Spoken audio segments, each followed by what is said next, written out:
तो फिर आपने 2012 हेल्प की, आपने 2014 हेल्प की, तो क्यों छोड़ दिया आपको? आपको क्यों बिहार आना पड़ा उनके खिलाफ लड़ने के लिए? नहीं छोड़, देखिए और ये ये आपने छोड़ा या उन्होंने, कि हो गया बस बस अब? हो गया, ऐसे आप कह लीजिए।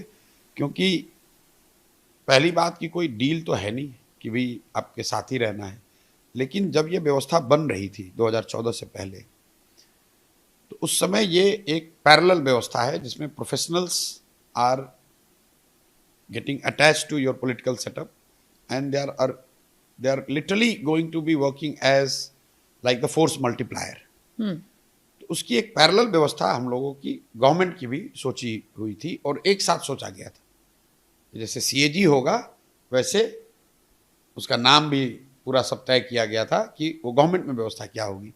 And basically it was about lateral entrance, कि अगर देश में जब सरकार बनती है तो जैसे पॉलिटिक्स में लेटरल इंटेंट है कि कोई आए और आपको मदद कर रहे हैं डेटा से, साइंस से, सर्वे से, सोशल मीडिया से, जिस भी तरीके से, लॉजिस्टिक्स से। मोदी जी प्रधानमंत्री बन गए तो 2 महीने तक वो बात चलती रही तो इसको बनाना है।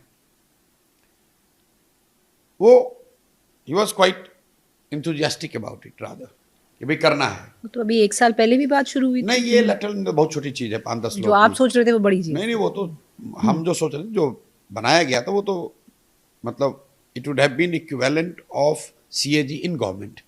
Literally 3,500 people would have joined. तो उस समय 3-4 महीने वो बातचीत चली, लेकिन मुझे बातचीत से ऐसा लगा कि he was trying to balance those forces who are not in favour. तो एक समय आया जब मैं उनसे मिला और मुझे लगा कि सर ये तो हो नहीं पा, अब नहीं हो रहा है तो अब आगे क्या करना है। तो वो कहते भाई थोड़ा समय दीजिए अभी, और ही वॉज राइट।